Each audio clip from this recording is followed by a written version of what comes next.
Okay.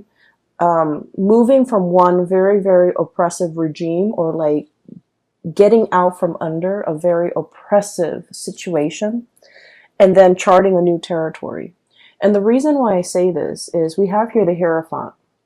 This is like a situation where somebody has to give a part of their harvest, a part of themselves, a part of whatever money they make, paying tribute to somebody who has that sense of entitlement. Like, they're either ruling over you, and they're like, okay, you have to do it this way and only exactly this way. Or you have to, on a monthly basis or on a yearly basis, pay your tribute to another person.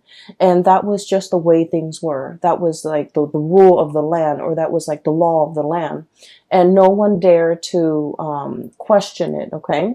So like somebody's taking, I feel like, either your energy, your financial resources, and you felt like this was the only way to do things. Okay, you never question the established order. The Hierophant is greatly about institutions, long-standing institutions that have been in place for a very, very long time. They're very rigid, very resistant to change, and because they've been around for so long, they might not be relevant in present time, but people don't question it because it's thought of as, this is the way things are, and this is the way we've been doing them for hundreds and hundreds of years, and this is the way things are going to be. So no one dare to really question it, okay? But it creates, I feel, a very oppressive atmosphere, and it creates almost like an unfair sense of balance when it comes to I almost feel like the poor giving to the rich. And I almost feel like, whoever's on top is exploiting the situation and exploiting the fact that others have to pay homage or have to pay tribute out of their own pockets in order to gratify somebody else on top. And so it creates a situation where things are very, very unbalanced. And if we're not talking about this in terms of, financial resources, we're talking about energy. We're talking about, spiritually, you're very drained. Okay. This was a very oppressive system. Whoever is writing you, whoever is like, ordering you around, or I also feel like whoever has been, I'm sensing, you're working under even. And then I'm also sensing as well family obligations. Okay. I'm also sensing like expectations from people just because by virtue of being your family, they feel like they have the right to, dip into your financial resources. So I definitely feel in a way you guys might have been subsidizing a situation that really drained you financially, emotionally, spiritually. You were not happy. You were not happy. And you were trying to find a way out. Okay. How do I maintain this? So if we're looking at, this is the Four of Pentacles. If we're looking at it in the traditional Rider-Waite deck, it's the guy holding the pentacles, one on his head, two on the floor, and then two on his hands, right? He's grasping and trying to protect everything that is his. And he's looking at this mountain and he's like, I want to get on top of that mountain. But at the same time, I want to carry all of these resources with me. I want to carry all of these things that matter to me with me. How do I do that without, how do I successfully do that? Because if you look at all that overgrowth, right? And if you're trekking through the forest trying to get to the mountaintop, you're going to need your hands and your feet to be free so that you can pull yourself up if you happen to fall, so that you can grasp at branches and trees to kind of like help you hoist yourself up to the top of the mountain. And you're not able to do that because you're holding on to earthly things. And I feel like this is a situation you've been pondering for quite some time. I want to get on top of the mountain, and what is really holding me back? What is really preventing me from making that move? What is really stopping me from taking that first step? So you've been thinking about this for a long while, trying to trek to the mountain, but you're not really making any strides. And I feel like what's preventing you, or what's really hindering your path, was this. This is the Nine of Swords. Okay, this is sleepless nights. Getting nightmares, overthinking, overanalyzing situations. But I also think of this card as like constantly thinking about worst case scenario, dwelling on the negatives, and the negative thought patterns. A lot of the times they turn into self-fulfilling prophecy. Okay, so it's sort of like you're in your head thinking about, how do I successfully get on top of that mountain? And rather than thinking about and focusing on logically, step one, I need to do this. Step two, I need to do that. And step three, I need to, formulate some type of plan. And I feel like for many of you, this process, this is like a lot of thoughts, okay? Each sword stands for like a mental thought. And I feel like for many of you, you've been mired in this situation where your demons are getting the best of you. You're thinking about problems rather than separating. Each problem exists in its own little bubble. But rather than them thinking, some of these problems are outside of my control, some of them are not, and the ones that are not outside of my control, I really should focus on that. I feel like you're conflating, or you're mixing all these problems together, and they become this really embedded, right? This sense of embeddedness, all stuck together, all causing you a lot of anxiety, all seem very, very daunting. It's like, how do I get to the top of the mountain when I'm only at the base? And so as soon as you feel inspired, you're like, I'm going to do it today. Something happens to hold you back. And a lot of it is these, self-limiting thoughts and beliefs and thought patterns. And I feel like you are making mountains out of molehills. You're making a situation a lot more daunting than it has to be, mainly because you're not looking at problems in isolation. And what I mean by that is, let's say, first of all, you have a big plan that you want to get off the ground, right? The first thing that people logically that we should do is think about how much overhead costs, or how much costs, is associated with this. So that means you might need to do some preliminary research to figure out what your budget is and how much this project is going to cost. Okay. And then you're going to go out and kind of crowdsource, brainstorm from other people and figure out, hearing from experts or getting advice, to get a price range of how much this is going to cost, who I should talk to get this off the ground. So each of those steps need to exist in isolation. And I feel like you're jumping the gun. You want to get to the top, but you're not thinking about each of the steps that are necessary in order to get there. So I feel for some of you, there's a situation here that it seems like it's running ahead of you, and it's like the longer you wait, the further and further and further away it is from you. It's almost like you're losing your grasp. You can't really get it back. You can't really draw it back into your orbit because it's distancing itself. Okay. So I also feel like for some of you, this is a person, okay, who might be distancing themselves. And I also feel like there's a lot of guilt associated with the relationship between you and this person. For some of you, it could be a family relationship. For others, it could be like a love type of a relationship. And I feel like it's escaping your grasp. And I also feel there's a lot of guilt associated with it. Like, I should have done things differently. I should have told them how I felt. I should have, I should have given them the time of day, or I should have, done things just differently. I should have invested more time, more emotions into that. I should have let them know how I feel. I should have been upfront and honest with them. And I feel like, they're escaping your orbit. Okay. So I definitely feel like there's some guilt associated with it.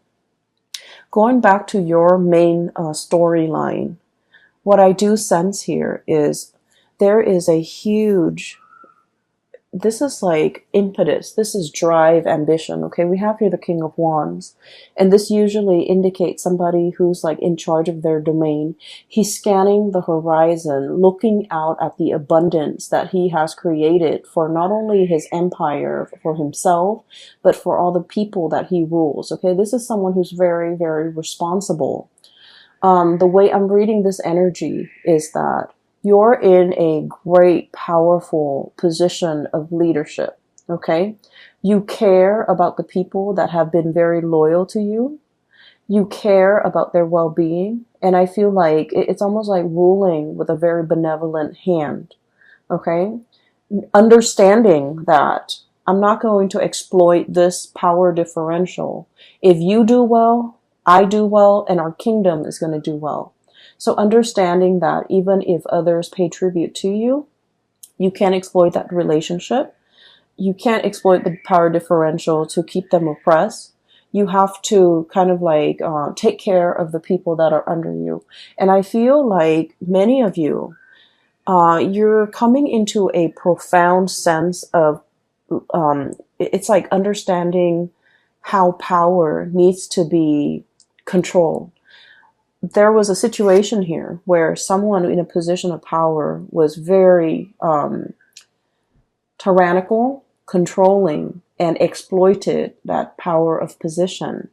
And we're shifting away from that into a new way of doing, like a paradigm shift, where someone in a position of power is very benevolent, okay? They can be hard if they want to, because the King of Wands is very much authoritative, okay? But this person is also very paternal.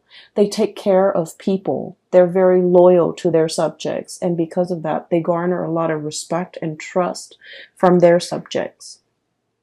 They're seen as someone who is not afraid to get their hands dirty if push comes to shove. And they're seen as someone who, you know, is constantly very vigilant, sees all, resolves problems, and really, really care about the well-being of other people. So I feel like you're understanding how power is to be used rather than abused.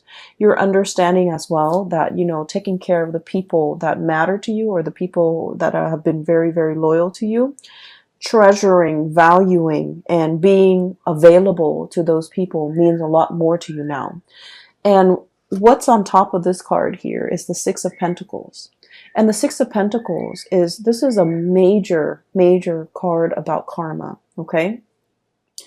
This is a situation where the poor is paying tribute to the rich to the point where they're financially, emotionally depleted, okay? Giving to a situation where you're no longer taking care of yourself.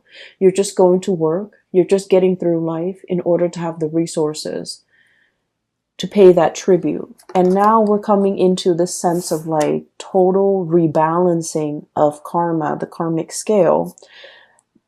Things being done the right way, okay? This is like giving back to the community, giving back to others, giving to others who are less fortunate. And this is also, it comes with a paradigm shift where we're understanding the importance and the necessity of, you know, being a benevolent ruler. You can still rule with an iron fist, but you can still be loving and warm and gentle and benevolent. And you can also, you know, give back to the people, especially that really need it. For many of you, I'm seeing major career changes here. Some of you might be in that corporate environment and you're just like, no, this is too taxing, too stale. I'm already at the top and I don't like the vibe. I don't like the atmosphere. I don't like the environment where it's like a social, you know, like the climbing that corporate ladder, getting yourself to the top. And once you've made it to the top and you have this bird's eye view and you're just like, this is not really jiving with me. This is not where I want to be. And this is not something that I want to do long term. And so I'm seeing a major career path, a major shift where you are possibly working more at the grassroots level and thinking about what you need to do long term and what you need to kind of, what you need ultimately to be happy. And so I'm seeing some of you thinking about major change in your career, a major shift of focus when it comes to like, how do you yield power, how a good leader is supposed to rule, how to be a good supervisor, how to be a good leader, how to, you know, inspire others rather than like oppress others. Okay. So this is really cool. You know, Capricorns are oftentimes like seen as people who are like, who are very like career ladder oriented. and they're seen as people who will throw other people under the bus. And I've heard this, okay, and this is not something that I believe about you guys, Capricorn, but I feel like in the spirit of, ambition, like in the pursuit for power and wealth and prestige, we're all capable of throwing another under the bus in order to get what we want. And I feel like, being that goat on the crevices of mountains, and you never falter. You jump from one small crevice to the next, and you always land on your feet, and you know how to do it well. You know how to do it very, very stealthily and very, successfully. But I feel like once you get to the top of the mountain, you're just like, oh, that's it, I'm already here, and you're looking for the next mountain to conquer. And I feel like there needs to be a little bit of a paradigm shift regarding, what is the ultimate end goal? Is it just to prove to myself that I can conquer mountain after mountain? Or is it, or should there be more of a humanitarian slant to the work that I'm doing, trying to help others, trying to, once you're on top of that mountain, I feel like you're in the best position to tell other people what the view from that mountain looks like, okay? And you're able to tell others, I've been there, and here's what I learned. And here is how you can, get there, because I've been there. And here are the things that you should avoid. And I know this because I'm speaking from personal experience. So I feel like you have a wealth of experience and knowledge because you have already been there and done that. But for some reason in the past, you might not have shared this technique with other people. So we're moving into this month where you are becoming a lot more generous, where you are sharing your hard-earned lessons. You're sharing it with other people to save them from having to do the legwork, to save them from having to reinvent the wheel. And I feel like in the past you might have shared it, but in a very Capricornian, like a man of few words type of way. You should do it like this. But I feel like you have to soften that approach a little bit and tell others, hey, I'm telling you to do this because I've done it. Okay. I've been there. I've done everything that you have done, and it didn't really work out. And here are the reasons why. And I've done it this other way, and it worked out in half the time. And so framing it like that to allow others to understand that you're not just speaking from, you're not just talking to talk. You're talking with skills and expertise and years of experience backing up everything that you say. And I feel like that's going to save somebody, a lot of legwork. They don't have to reinvent the wheels. They can work off of what you're working off of, okay? I do feel for many of you, there is a situation here in your life, a very long-standing relationship that might have gone a little bit sour, okay?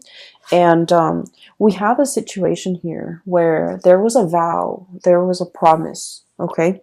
And the promise was kind of like to death do us part. Okay. The promise was for partnership longevity. For some of you, this could be somebody that you have known for a really long time.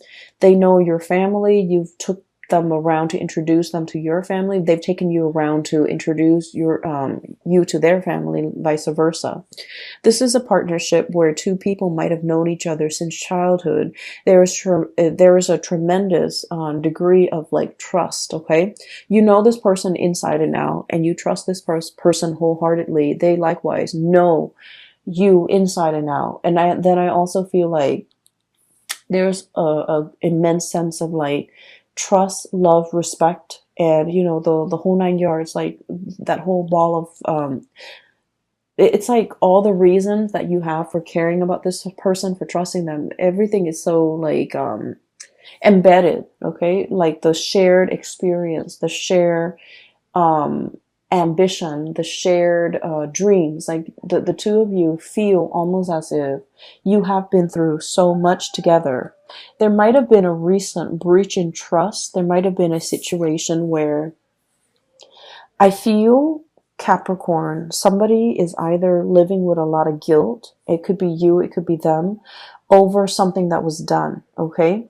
And I feel like it's sort of like, there are so many reasons why the other person trusts you and you trust the other person.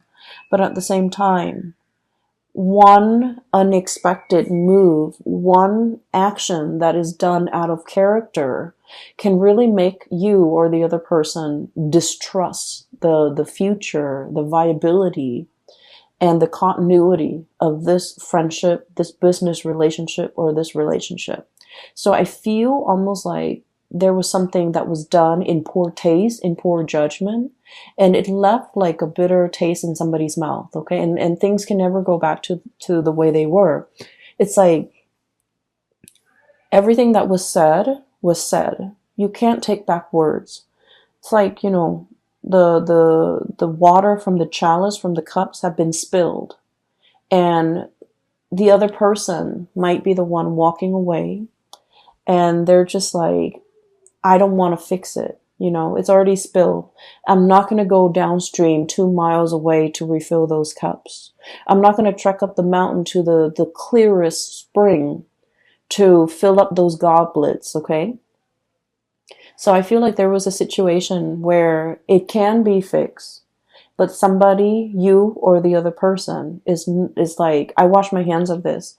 I'm not putting any more time in it, and I feel like it's leaving the other party very, very, very sad, very upset. And it's also this sense of overwhelming acceptance, okay? Like, oh, it could be fixed. They just didn't want to. And I feel like that says a lot, okay? But I feel in the wake of this,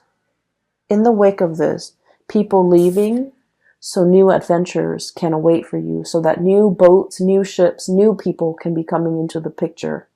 And so while this has happened, and it's not something that you want to happen, because you guys are very, very, I almost feel like you're scorpionic in the way that you value relationships, especially relationships with people that you have known your whole life, okay? You are a clinger as well to friends, lovers, past relationships where you really, really know the other person, okay? That sense of like being comfortable with the familiar, okay? I feel like a lot of people are in general, but I feel like it's more so with Scorpios. I feel like Scorpios, Leo, Cancers. And then I'm seeing that here with you guys. And what that denotes to me is out with the old, in with the new. And I feel like I feel like there's a situation here where you kind of have to reassess. You know, just because it's familiar doesn't mean it's best for me, okay? Because there are whole lands to conquer. There are whole territories and new areas that I can, you know, explore. And so wanting to, I feel like, lay the past to rest and just starting your life over, I feel like that's going to be tremendously, it's going to bring a lot more prosperity for you. So you end up with the two best cards in the deck. Okay, we have the Fool. And the Fool, this is the imagery that came up earlier. And it basically denotes, you know, no longer being tied to something, no longer being bound in a situation that's not good for us, and embarking on a new journey towards something new. And I feel for many of you, I'm seeing that white marbled mansion, and the marionette or the scarecrow is walking away from it. So I feel like there was a situation where it was comfortable, it was cushy, it might have even been safe, you know, a marbled house. People can shoot, people can throw stones, but you're locked inside that marbled mansion, and there's enough space to roam. But the marble mansion can also be like an imagery of like that ivory tower, somebody who like learns things in a very intellectual way, but they were never given an opportunity to really put theory into practice. And I feel like you're finally breaking free from that ivory tower or that ivory marble mansion. You're no longer living in that sense of like comfort and familiarity. You are exploring, branching out, putting out fires. I feel, you know, there's that volcano in the background. So it denotes to me like being in a situation where you are putting out fires. You're onto more exciting things, and you're taking everything that you have learned from the past And I feel you're in a position where you're teaching people. You're telling people, here's what I did. It happened to me once. Here's what I did and how I got out of it. And I also feel drawing from past experiences, rewarding those who have been very, very loyal to you, and being available for people that are available to you, that make time for you, that have been really good to you. And then I'm sensing as well, I'm getting a lot of ancestral karma coming through, okay? And I feel like, spiritual guidance, especially from grandparents that have passed on, I feel like there might have been a situation here where it's almost like being in a house, like being in an environment where, your grandparents lived in this small town, right? And this is just an example, but I'm feeling it very strongly. Grandparents lived in this small town, gave birth to mom and dad. Mom and dad met and also stayed in that small town. You were born, you also stayed in that small town, and then you start to sense this, you feel this overwhelming sense of like, there isn't enough here for me. I'm a big fish in a small sea. I need to develop to the best of my capabilities, and there isn't enough here for me. And then I'm also sensing as well, if you're in that situation, you're in a very good place because now you have new energy, exploration, okay? Doing something different, not knowing the destination, but knowing that I'm leaving the past behind because it's not enough for me, okay? And then I'm also sensing for some of you, being in a situation where you've had to help out parents, okay? It's almost like ancestral karma, right? And here's what I'm sensing. Oh, Capricorns. So here's what I'm sensing. It's like mom and dad might not have made the best choices. We all make choices based on what we're given, based on our environment, based on our education level, based on our own sense of awareness. So this is not to knock the decisions other people make. But I also feel like, they might have been in a situation where it was survival. Okay. So they did the minimum, the bare, like taking care of the bare necessities. And so growing up, you felt like you lacked that guidance. You lacked that mentorship. You lacked that, you lacked somebody holding your hand and telling you, hey, don't do that. You should do this instead because this is going to get you where you need to be.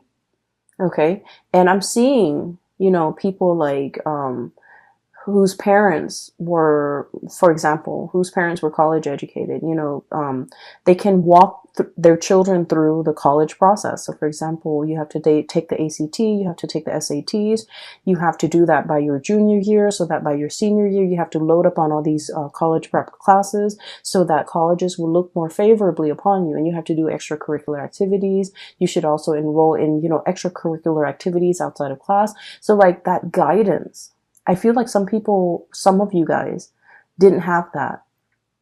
And by the sweat of your brows, the calluses on your fingers, you've had to go about it on your own. You didn't have the guidance. You didn't have the hand holding. And so you were in survival mode. You fought your way and you've had to do it on your own. And I feel like along the way, it's made you really strong, but I feel it might have made you a little bit callous, okay? Kind of like, oh, well, I did this, so everyone needs to be able to do it too, right?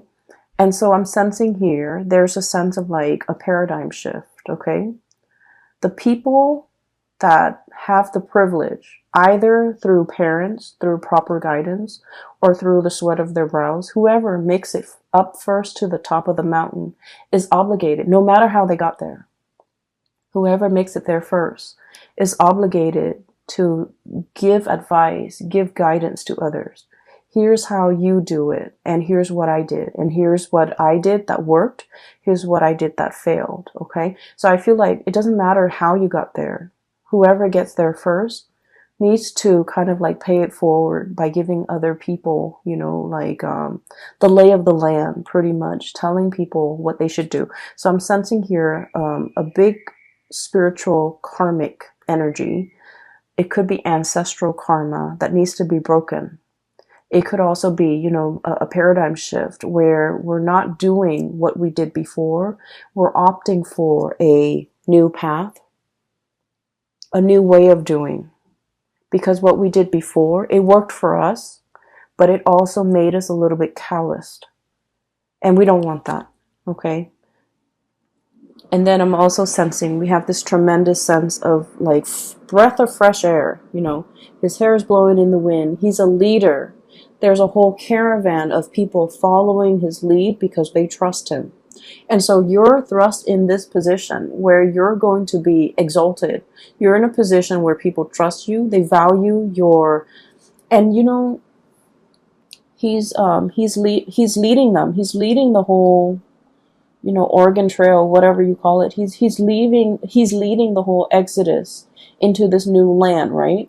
But look at the way he's dressed. He's not like a king. He's not a ruler. He's not a tyrant. He's not like an emperor. He's dressed like the regular lay person.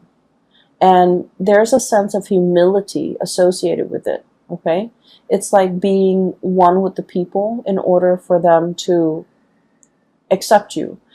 And, you know, this is not about proving anything to anybody. This is just like living a very, very humble life, knowing your roots, knowing where you come from, knowing the struggles of other people so that you can adequately lead them in the right direction. So I feel like there's a shepherd energy about you guys for this month of October.